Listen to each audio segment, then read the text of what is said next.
Money is one of those taboo topics that many cultures are hesitant to talk about. But why is that? Why do we feel uncomfortable discussing something that is such an integral part of our lives? By understanding the cultural beliefs around money, we can learn to better manage our finances and build stronger financial futures. So let's explore some of the different cultural attitudes towards money and see what we can learn from them. In this episode, I chatted with financial coach and mentor Walli Miller, and we talk about the cultural beliefs in her life around money. As a woman of color with little financial knowledge, she embarked on a journey to educate herself about how to buy back her time and experience financial freedom. Along the way, she noticed that the finance industry was an echo chamber and lacked diversity. She felt compelled to change that. When I was young and learning about money, I wasn't. Nobody was out there giving me the information or the tools to succeed financially. For some quick financial tips, follow us on Instagram at Money You Should Ask. Honestly, if you don't, I'm going to have to fire my social media manager, and he really needs this job. I'm Bob Wheeler, and this is Money You Should Ask, where we explore why we do what we do when it comes to money.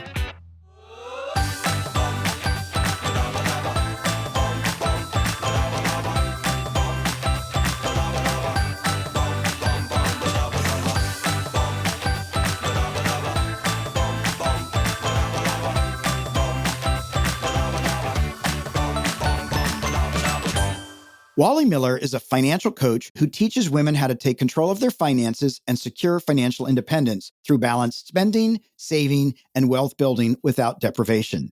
The founder of Financially Thriving Money Coaching, Walli didn't always understand money or building wealth. Walli is a first-generation college graduate, Latina, and the daughter of an immigrant. Born and raised in the Bronx, she's the first millionaire in her family, and now she will be work optional by age 40. Walli lives in New York City with her husband and blue-eyed French Bulldog named Casper. Walli, it's such a pleasure to have you on the show. I'm really excited to get this conversation going. So I'm just going to jump right in. You are a money coach. Yes, I am. What role do you play in people's lives as a money coach?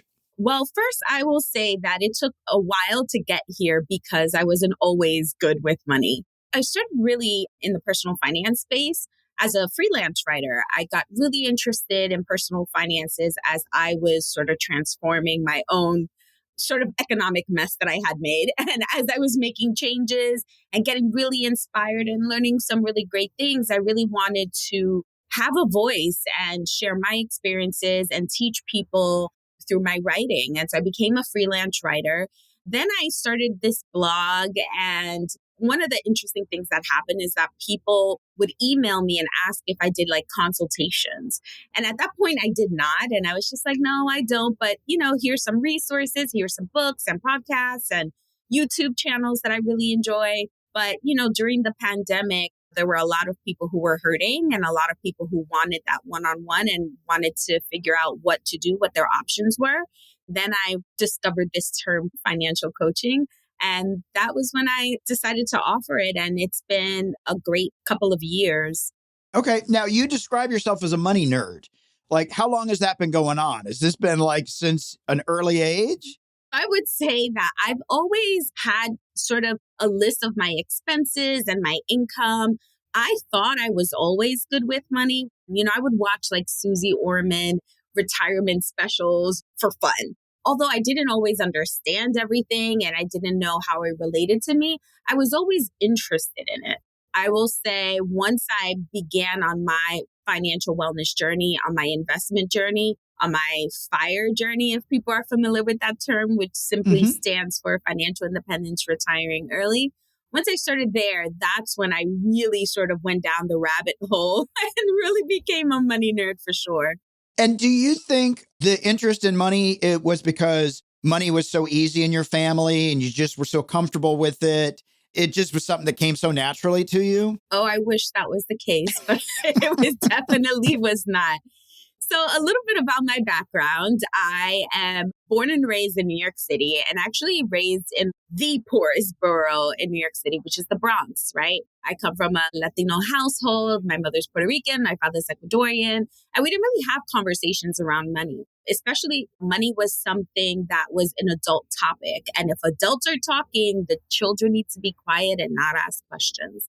So we didn't really have conversations around money, but I did learn from an early age. I picked up some feelings around money, for example, that there wasn't a lot of it. And if I learned not to ask for things because I just knew that the answer was going to be no, or the answer was going to be like, we don't have money for that, little things would happen. I definitely wouldn't say that I grew up in poverty, but we were a low income household. So while kids got 16 presents underneath the tree for Christmas, it was not so much the case. And I was also one of 5 kids. Okay. I was the oldest of one of 5 kids. So the conversations around money really didn't happen. What I observed around money, the feelings, sort of the behaviors that I observed really left an impact on me and sort of shaped my relationship with money, as you well know. Mm-hmm. Like so much of what we learn isn't about the direct knowledge that we're given, Right. but it's the indirect sort of feelings and experiences that really shape us. And that was kind of what happened. So I grew up sort of, my whole thing was if I have enough money to like always have cable, Right. rather than the cable being turned off or worrying about the lights being turned off. If I could just get that and always have gas in the car, like that would really be great. Or have my Metro card, or have enough money for the train or bus. That would mean that I made it. So that was kind of where my financial story started. Mm-hmm. And then, where it kind of changed for me is I was really lucky to get a really well-paying job in my mid-20s. Mm-hmm. One would say, wow, okay, that's fantastic. But what do you do with the rest that was left over? So in my mind, I was good with money in that I didn't have credit card debt. I did have a car note and I had some student loans, but I always paid my bills on time. I had enough money to eat out and to spend on fun things, but I didn't know what to do with the rest. So I just spent it. And Right. in my mind, I was good with money. But really, it wasn't until later I realized, okay, there's a piece of the puzzle that I'm missing. So I have a question I'm really interested in. You said you got really lucky in getting a high paying job. Was it you were really lucky because you weren't qualified? Was it really lucky because you're a woman of color? Was it really lucky because you actually deserved the job? Like, can you tell me a little bit about this piece of I got really lucky? Okay, so now the financial coach is getting coached here because language and the words we use is really, really important. There were a lot of things that happened that I was really at the right place at the right time. Right. I was introduced to the right people, or I met the right people at the right, so right. There was a lot of things that fell into place. Now, that is not to say that I knew that education was going to be the key for me to sort of make it, whatever that meant at that time to me. Mm-hmm. Like me making it was, again, paying my bills and being able to have gas in the car and never having to worry about my cable being shut off. Like that's what that meant for me. So I knew education was huge, was a key component of me making it. And so I focused a lot on education. But I also, again, was one of 5 children. Neither one of my parents graduated from high school. And so there were a lot of things that I had to do on my own that I think some people don't realize sort of the institutional knowledge that they might have from their parents and family members' experiences, right? Right. So I was 16, 17 years old trying to figure out how to get into college. I couldn't ask a family member. I couldn't ask my parents, or even filling out the financial aid form. Like if you've ever looked at a FAFSA form, so imagine, forget it. Exactly. Imagine a 16, 17-year-old child trying to figure out what is a tax return and where do I get one and what is line XYZ, whatever the case might be. So there were a lot of things. I sort of observed what other classmates were doing and sort of just had my ear like paying attention to see what they were doing because I didn't know some of those things. As I went through college, again, I really wanted to make sure that I focused on my school, but I had to make money too. So I had to sacrifice some of my grades in order to work a full-time job. Right. Or a couple of part-time jobs in order to do that. And then I met like a guidance counselor at the career center at my college and told him what my interests were. And when he had a job opening that came in, he called me and let me know. So that's why I say there were certain things that happened Mhm. that gave me sort of a little bit of a leg up. Of course, hard work is really important, but I can't deny that there were definitely some things that happened in order to get me to where I am. Yeah. No, that's awesome. And would you say because your parents didn't graduate high school, I don't know if they were cheerleading you on to like, you must go to college because that may have been out of their budget or it may have been out of their possibility realm. Did your siblings follow in your footsteps? Did your siblings have the same, yes, we want to get a leg up and we're willing to do the hard work? Or was everybody pinning their hopes on you? You're the oldest daughter. Wally's got to take us all to the finish line. We didn't talk about college or my plans for after school, like what's going to happen once you graduate. I just knew in my mind and what I had seen and what had sort of been portrayed was that education was key. I will say my vision of college today is very different. I am so much more open to the idea and also want to foster the passion for entrepreneurship and like make sure that kids know that education or four-year colleges isn't the only way. There's trade schools, Right. There's self-education, there's entrepreneurship, there's so many different avenues. But at that point, I only knew education. Right. Get a college degree and that is going to be your path out, right? Sure. So it wasn't that my parents discouraged me or encouraged me to go to college. I don't think there was ever really a thought about what would happen, but it was something that I wanted for myself. Now, the question as to what did everybody else do? Okay, so I'm, again, the oldest child of five. So once I graduated from high school, let's just start there. I think I set the standard that high school, everybody needs to graduate from high school. We got to get there. Right, exactly. And then once I graduated from high school, it was like, go to college. And so not all of my siblings decided to go to school post high school. Or actually, I should say to a four-year college, because some of them did go to trade schools and things like that. But I think it did sort of change the atmosphere and it changed the story of what our family was going to be doing, right? It always takes that first person to expose the people around you, and in my case, my family, to what was possible. So even just the fact that I was the first person to graduate from high school set the standard for the rest of my siblings. That's pretty amazing. I mean, that's a big milestone.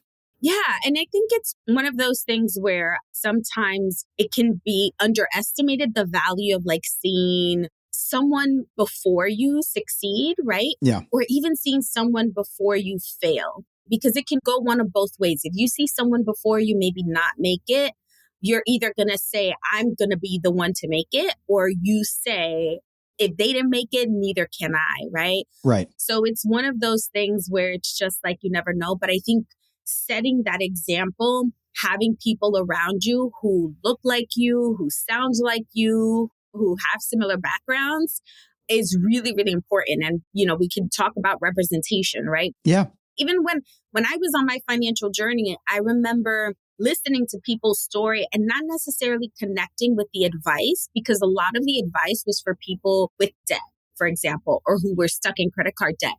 So in my mind, I was like, okay, I don't have credit card debt, so I'm good. And it wasn't until I sort of took it to the next level. And then the next level was, okay, building savings, building wealth. I couldn't even relate to that term wealth. For me, wealth meant those actors who had $1 million contracts or singers or artists or athletes. I never thought that that was even a possibility for me because I didn't see anyone who just had a 9-to-5 be wealthy. Yeah. And believe it or not, there are a lot of 9-to-5ers that are very wealthy. They're just real quiet about it. Right? Absolutely. Absolutely. Do you think, like, if you sit and think back about your accomplishments, the wealth you've accumulated, finishing college, setting these benchmarks, have you taken in the magnitude of the change that you've made for your whole family and for your community and people that look and sound like you, that you've actually moved the needle? Yeah, it's really interesting because I learned about financial independence and the whole FIRE movement a few years ago. It was probably in 2015, 2016. And don't get me wrong, there are some really great podcasts and blogs and books and YouTube channels, even back then. Now, there's many more today.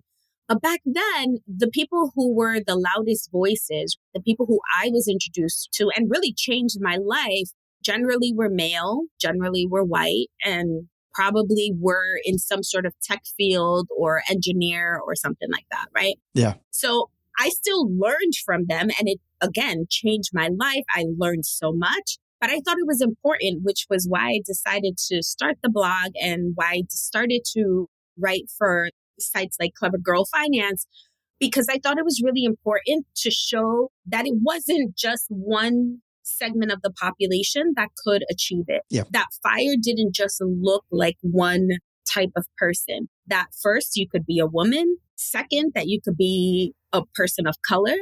Third, that you didn't have to come from money, that it didn't matter if you didn't learn how to balance a checkbook, save money, or even invest from your parents, right? Mm-hmm. That this is something that you could do.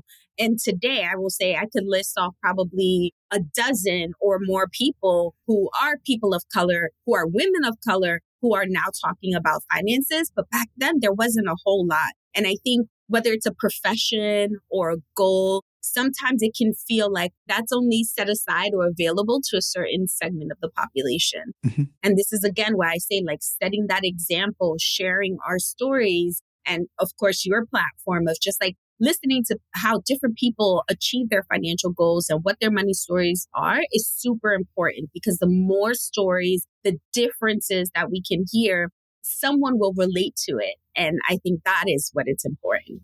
Yeah.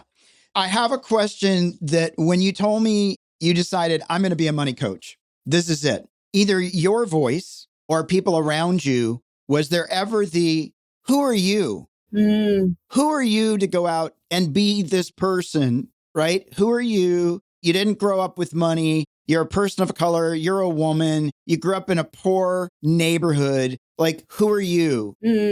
Yeah. And I'm wondering if that came up personally and if people around you, and how did you push through that? Because I would imagine a lot of that came through.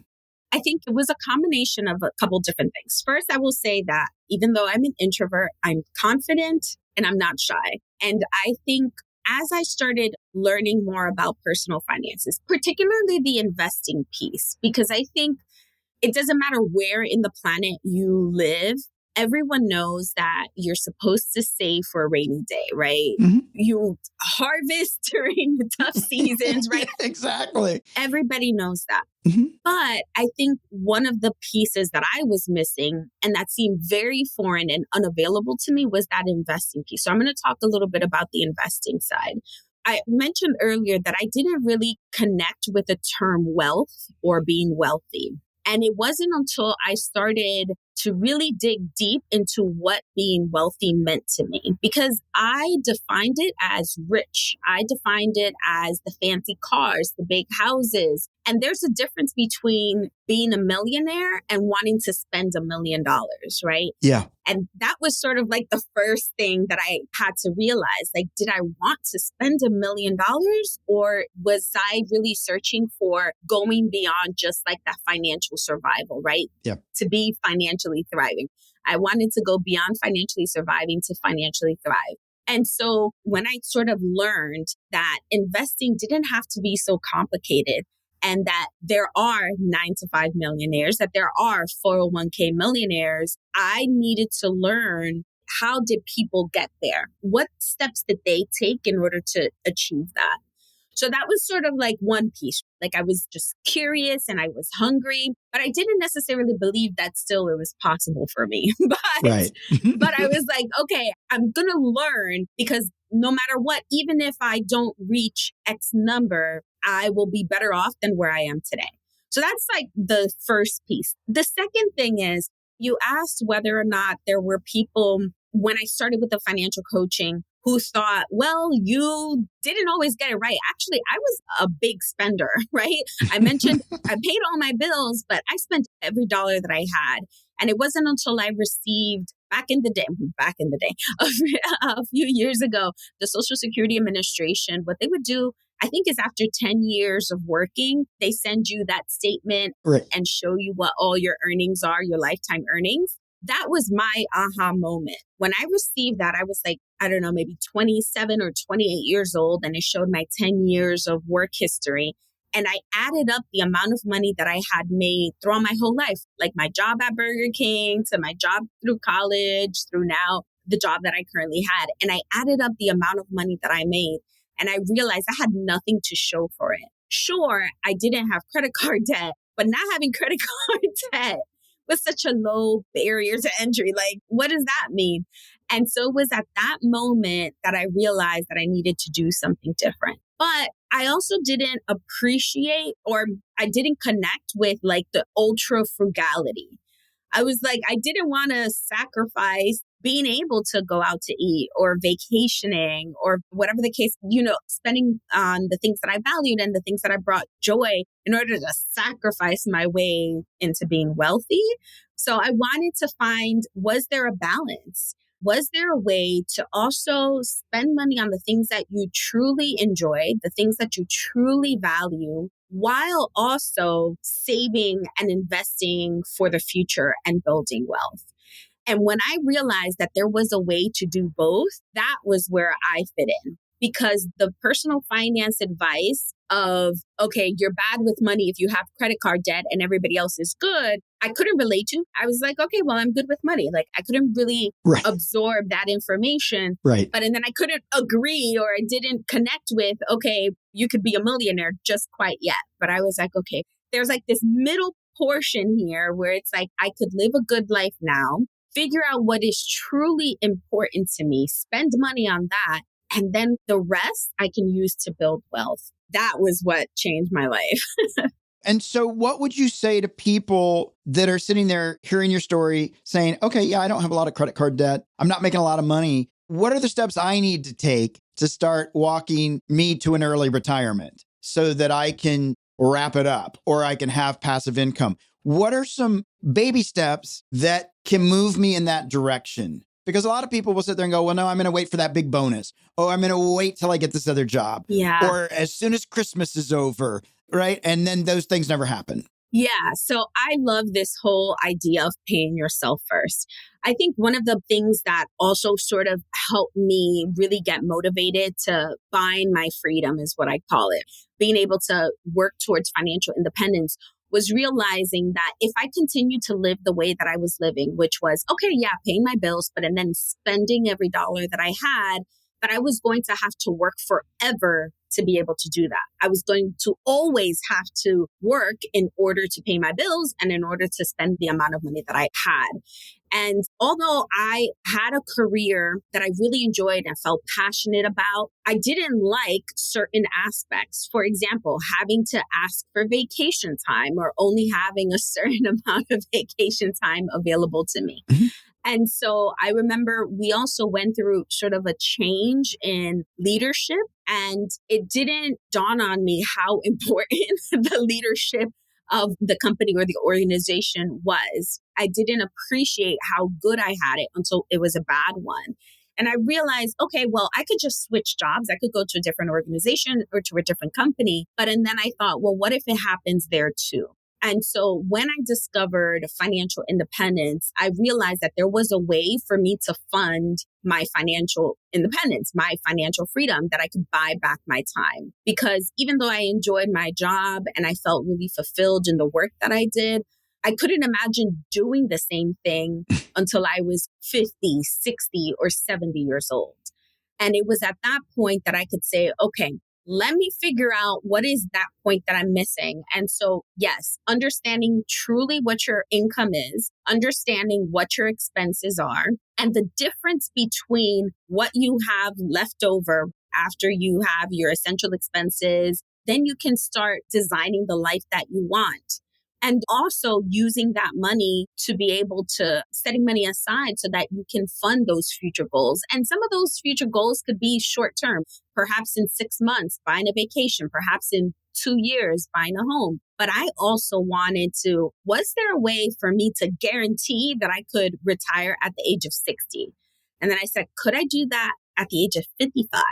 Could I do that at the age of 50? And as I played around with the numbers, I realized, okay, saving money is good for those short-term goals, but I really need to begin investing in order to build wealth and in order to shorten the number of years that I had to work. And I like the term work optional, right? Because the goal for me isn't to sit on a beach and not do anything. Right. The goal for me is to be able to have control of my time. The goal for me is to be able to choose the projects that I want to work on. The goal for me is to be able to choose when I work and when I don't work.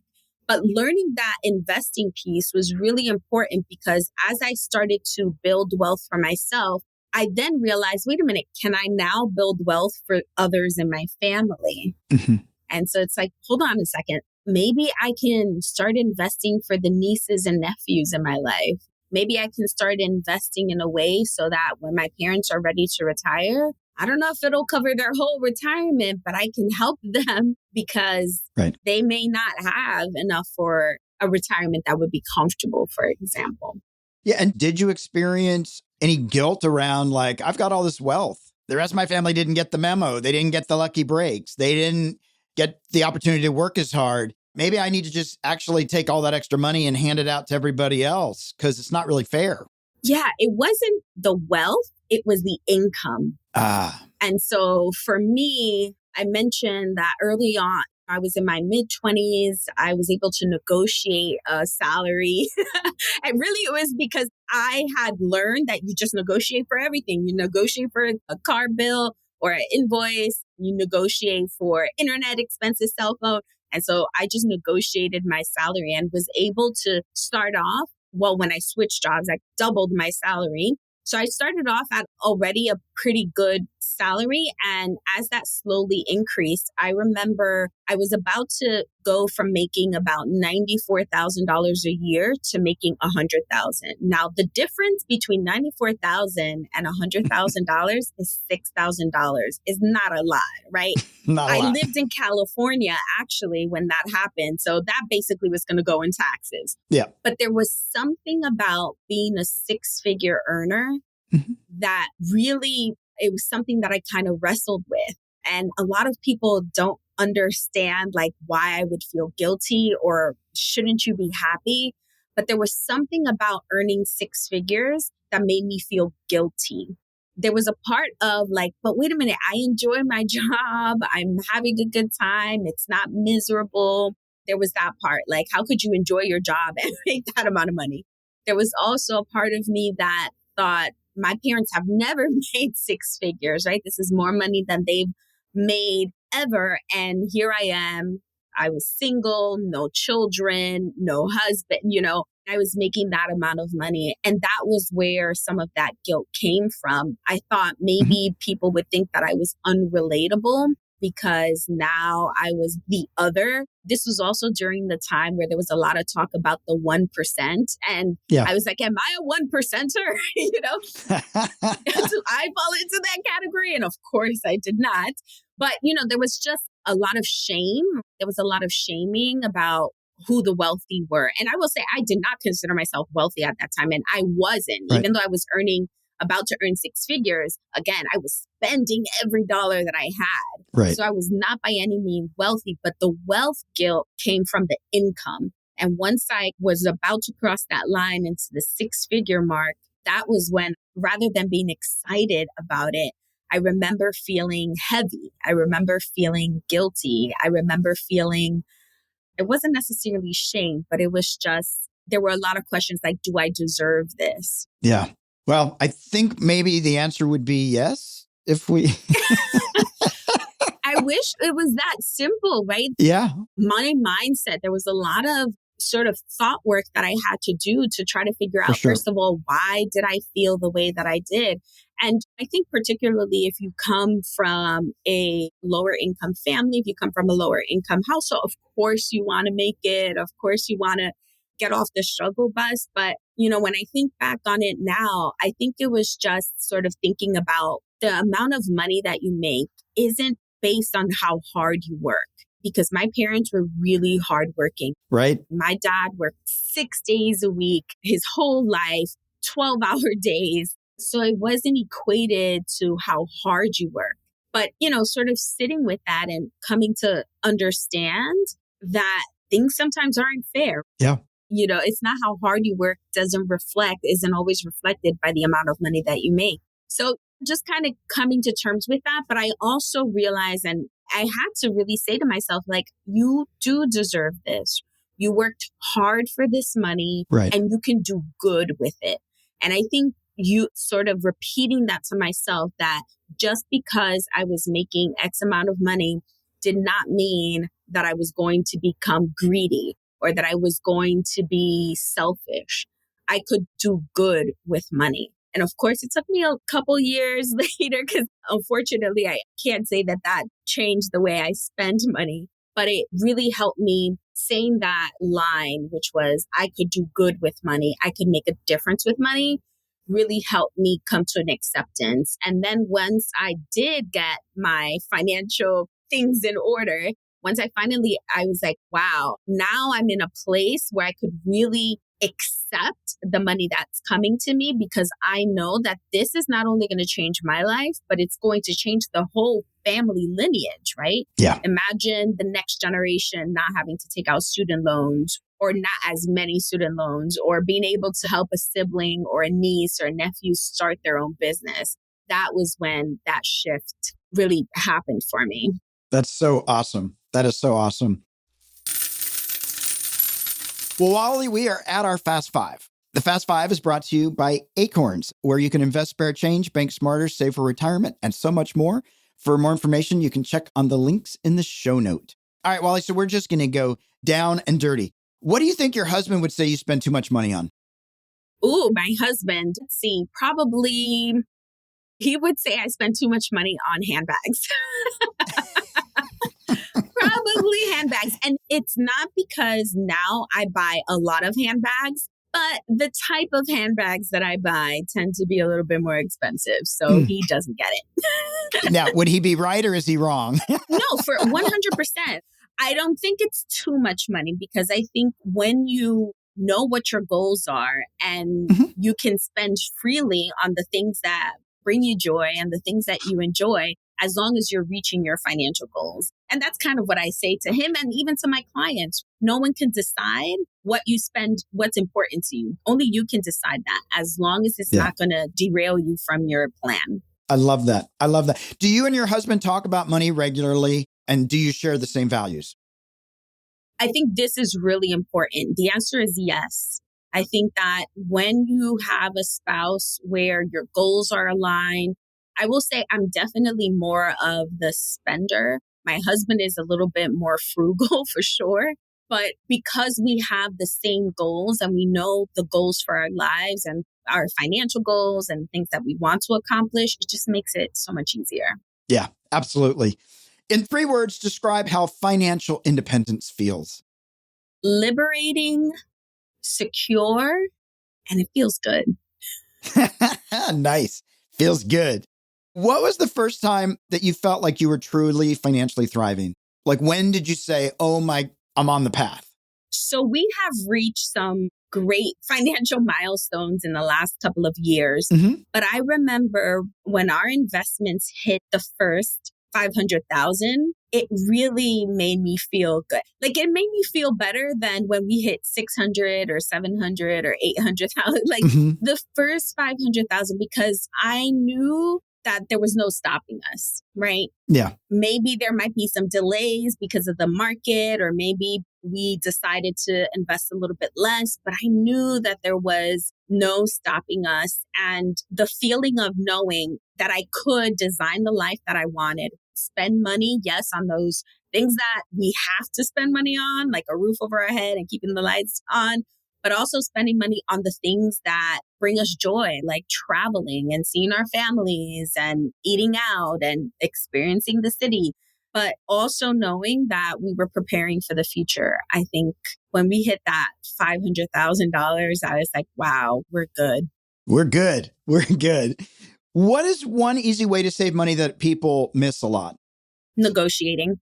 I love that. Negotiate everything. Just recently, I think it was in July, my car insurance was about to, or it's going to be up for renewal in September. So I gave them a call, and I do this every year. I always ask if there's any discounts that I'm missing out on, if there's anything that I could take advantage of. And just a simple call that took me maybe 10 or 15 minutes saved me $150. Calling your cell phone company and trying to figure out, are there any promotions that exist that you're not taking advantage of? Could you do that? Negotiating your salary, negotiate everything. Love it. I think it's like the easiest thing. That's awesome. So we are at our M&M moment, our sweet spot, money and motivation. Do you have a practical financial tip or a piece of wealth wisdom you could share with our listeners, something that's worked for you? I will say automating. When I first started on my financial journey, I did things with pen and paper and an Excel spreadsheet. As I became more comfortable and built some muscle, I was able to just automate my savings so I don't have to think about it, automate my investing so I don't have to think about it, automate my bill pay so I don't have to think about it. And then I know that everything that needs to be taken care of is taken care of. So then I can enjoy the rest. That's awesome. That's great advice. I love automated savings. I talk about that a lot for my own personal getting out of my own way, having to trick myself by just saving money. So I think that's so important. Walli, I just have really been inspired by this conversation. I love that you didn't let your history and your generational past define you. And I think that's so important for people to not look and say, well, I'm in a box because this is what life dealt me. Just because my parents did this or didn't do that means I'm going to have more of the same. And so you've really made a decision to have a different outcome. And that's just a really cool thing to see and hear and witness. I love that you actually talked about being aware of your financial story and being aware of, okay, well, I think I'm doing pretty good because I'm not in debt. But wait a minute, is that the true measure? And still being curious. You mentioned curious, and I think it's so important that we stay curious and continue to say, wait, what else can I be doing? How is this serving me? Not just in the moment. And the thing that I appreciate, and I think it's so important to make this distinction. You talked about being wealthy or being able to spend $1 million. And it's funny because I have family members that will sometimes say to me, oh, well, you're a millionaire. You can afford everything. And I'll say, well, I might have $1 million. That doesn't mean I have $1 million liquid cash that I want to blow on a regular basis. Right. Because then I would not have $1 million. And I think it's so important for people to understand between being rich and having wealth of time, having that work option. Not that we want to sit around and do nothing, but we have the ability to say that doesn't work for me or I don't want to work here is such an important component. And it's an inspiring story for me that you've decided to go out and pay it forward, help other people, and not be limited to saying, well, wait, I didn't get everything perfectly handed down to me, therefore I can't pay it forward. But you said, hey, this is who I am, and I have some great information, and I'm going to share it, and I'm going to empower other people, other women of color, and I'm going to represent, even though I'm an introvert, even though these things may not come easy, I'm going to show up and pay it forward. So I just feel really appreciative that you took the time today and shared your story because it is an inspiring story and one that a lot of people would have said, that's too much work. I think I'm just going to go buy a handbag. And you actually said, I'm going to do all that. And then I'm going to get the handbag because I've taken care of all the things I need to take care of. So thank you so much. Where can people find you online and social media? Yeah, thank you so much for having me. You can find me at financiallythriving.com. There is a free gift that I want to give to your listeners. If you just go to financiallythriving.com/free gift, there's a roadmap to financial wellness. One of the pieces that we talked about is sort of like that relationship with money, our money mindset. And there's some really interesting questions in there because I think so many times we just think that it's all about the math and it's really mindset over the math, right? If it was just about the math, it would be easy, right? It would be. But it's so much more than that. So if anybody wants to check that out, I think it can really sort of help you discover your relationship with money for sure. That is so awesome. Well, Walli, again, it's been so amazing. I'm sorry we won't see you at FinCon. FinCon's coming up, and I love going to FinCon every year, but hopefully we'll catch you at the next one. Just thank you so much, and love to stay in touch. All right. Thank you for having me, Bob. Have a good one.